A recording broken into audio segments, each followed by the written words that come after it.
Assalamualaikum warahmatullahi wabarakatuh. Kami dari kelompok 7 yaitu yang beranggotakan saya sendiri, Dian Imanita Fitri, Ilal Zodian, Nelly Rahmawati, Dewi Permatasari, dan Niwayan Rani. Di sini kami akan menjelaskan tentang konflik kelapa sawit dan PepsiCo. Saya Dewi Permatasari, di sini saya akan menjelaskan sejarah Pepsi. Pepsi merupakan perusahaan internasional yang bergerak di bidang produksi dan distribusi makanan dan minuman yang terkemuka di dunia dengan merek-merek terkenal seperti Pepsi Cola, Lay's Quaker Oats, Tropicana, Gatorade, dan beberapa merek lainnya. Pepsi pertama kali didirikan melalui penggabungan dua perusahaan yakni Pepsi Cola yang didirikan sejak 1890 dan Frito-Lay, hasil merger antara Frito Company dan Hawley Company, yang berdiri sejak tahun 1961. Produk pertama yang dihasilkan oleh perusahaan yang dipelopori oleh Donald M. Kendall dan Herman W. Lai ini antara lain Pepsi Cola, Diet Pepsi, keripik jagung Fritos, keripik kentang Lay, snack Cheetos, dan keripik kentang Ruffles. Perkembangan perusahaan telah naik secara drastis, terbukti hingga tahun 1970 saja perusahaan telah mencatatkan penjualan lebih dari angka 1 miliar dolar Amerika Serikat. Hal ini seiring dengan jalinan kerjasama yang dilakukan perusahaan dengan salah satu produsen peralatan olahraga terkenal yakni Wilson Sporting Goods pada tahun 1985. Yang kedua yaitu profil PepsiCo. CEO Ramon Laguarta, kantor pusat Purchase Horizon, New York, Amerika, didirikan tahun 1965, pendiri Donald Kendall and Herman Lay, jenis usaha perusahaan publik, anak perusahaan Frito-Lay, Gatorade, Quaker Oats Company, Tropicana Product, Sabritas, Soda Stream, dan lain-lain. Analisis pesaing PepsiCo. Pesaing Pepsi terbesar yaitu Coca-Cola. Dua merek minuman ringan jenis soda ini mulai bertempur sengit sejak periode 1970-an.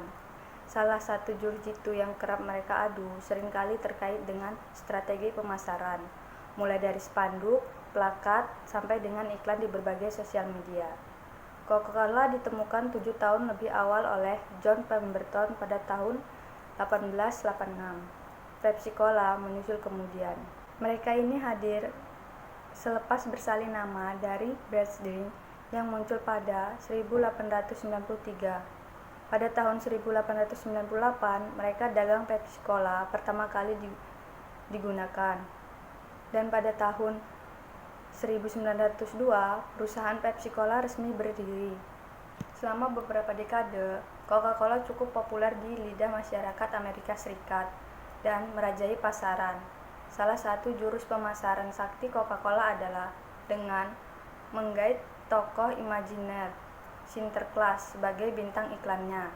Sinterklas dengan ciri-ciri pria bertubuh tambun, bersifat periang, berbaju jas merah, dan berjanggut putih telah menjadi figur kampanye iklan Coca-Cola sejak tahun 1920-an.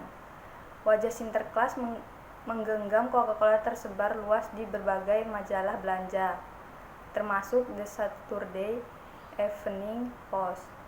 Pepsi Cola sejatinya baru mulai mapan setelah Perang Dunia II usai dan sempat mengalami beberapa reorganisasi seperti bergabung dengan Frito-Lay Inc.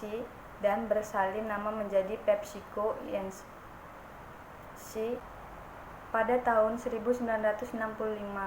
Nama Pepsi mulai terdengar tajamnya pada tahun 1975 saat perseroan mengusung jurus pemasaran Pepsi Challenge alias tantangan Pepsi.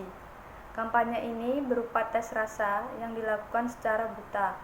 Seseorang diminta untuk mencicip dua soda secara langsung tanpa diberitahu apa yang diminumnya. Hasilnya, Pepsi Challenge seperti menjadi ajian sakti karena masyarakat lebih menyukai rasa Pepsi ketimbang Coca-Cola.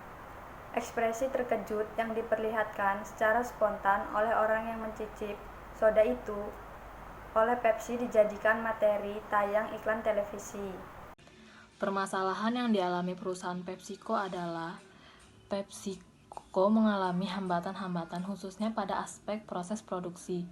PepsiCo mendapatkan perlawanan dari kelompok aktivis lingkungan terkait proses produksi PepsiCo yang menggunakan kelapa sawit, yang berasal dari praktek penanaman kelapa sawit yang mengesampingkan keberlanjutan lingkungan atau yang dikenal istilah konflik palm oil. Konflik palm oil mengakibatkan kerusakan lingkungan, hutan hujan, kejahatan hak asasi manusia atau HAM, dan polusi yang udara. Kerusakan lingkungan tersebut juga mengakibatkan hilangnya habitat hewan sehingga mengancam kepunahannya. Ditambah PepsiCo juga menggunakan minyak kelapa sawit tersebut dalam jumlah sangat besar. Artinya, jika PepsiCo tetap melakukan proses produksi seperti itu, PepsiCo berkontribusi pada kerusakan lingkungan yang lebih besar. Protes yang telah diutarakan kelompok aktivis kepada PepsiCo membuat PepsiCo bergerak dengan membangun dan merancang respon. Respon tersebut dibangun dalam bentuk komitmen. Komitmen tersebut berisikan tentang rencana perusahaan untuk menggunakan 100% minyak kelapa sawit yang mengedepankan keberlanjutan. Namun dalam prakteknya, komitmen yang direncanakan oleh PepsiCo dirasa tidak dijalankan dengan baik dan sungguh-sungguh. Hal ini terlihat dari pencapaian yang tidak diraih sesuai dengan apa yang menjadi komitmennya. Yang terakhir yaitu solusi. PepsiCo memiliki peran yang sangat penting untuk merubah Indofood. Selaku mitra bisnis Indofood dan perusahaan tunggal PepsiCo di Indonesia, PepsiCo berposisi khusus untuk memastikan Indofood menjadi perusahaan minyak sawit yang bertanggung jawab. PepsiCo harus meminta Indofood untuk segera melakukan investigasi dan memperbaiki pelanggan, hak-hak buruh yang diuraikan dalam laporan ini, menyelesaikan kasus-kasus minyak sawit yang bermasalah lainnya yang masih belum terselesaikan, serta menerapkan dan melaksanakan kebijakan minyak sawit bertanggung jawab yang mewajibkan produksi dan pengadaan minyak sawit yang sepenuhnya dapat terlacak dan dikembangkan secara legal dan tersertifikasi sebagai tidak berkaitan dengan pelanggan, hak buruh, deforestasi dan ekspansi pada lahan gambut yang kaya karbon pada kedalaman apapun. Pelanggan HAM merupakan bentuk kegagalan PepsiCo dalam memenuhi prinsip-prinsip kebijakan. Saat ini, raksasa makanan ringan tersebut hanya memiliki